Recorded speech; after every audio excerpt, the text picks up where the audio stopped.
Good morning, Year 9. Today we're going to be learning about perimeter. Okay, so first thing is we're going to look at this shape. This shape here is a rectangle, okay?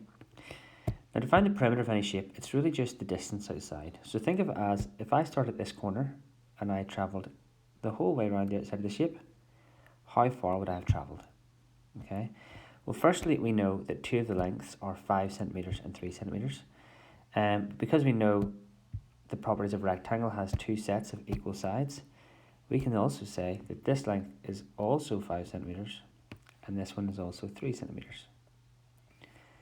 So to find the total perimeter, I just add all the sides up. So 5 plus 5 plus 3 plus 3.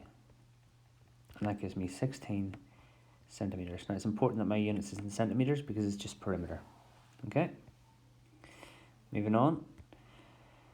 The next shape is a square. Now I've only been given one length, but I know that all the sides of the square are exactly the same. So I can just go 6 meters this time, 6 meters and 6 meters. So to find the distance around the outside, I just add 6 up 4 times. So 6 plus 6 plus 6 plus 6. And that is, 24 meters. Okay. Moving on. Again, this is a triangle. The triangle's got 3 sides. All the sides are different, but because we know them all we have to do is just add them all up. So 9 plus 7 plus 6. Okay.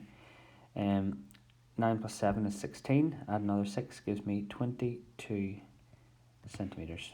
That's nice and easy. And finally here we have an isosceles triangle. Now you can see that we have these wee lines in the triangle. That means that any side with that line on it is exactly the same size as the other one. Okay, so because the 5 has the wee dash, I can say that this one here is also 5 centimeters. So to find my total distance around the outside, I'll add the 4, the 5 and the 5. So 4 plus 5 plus 5 is 15 centimeters. And then we have the perimeter. Okay, all the best now. See you later, guys.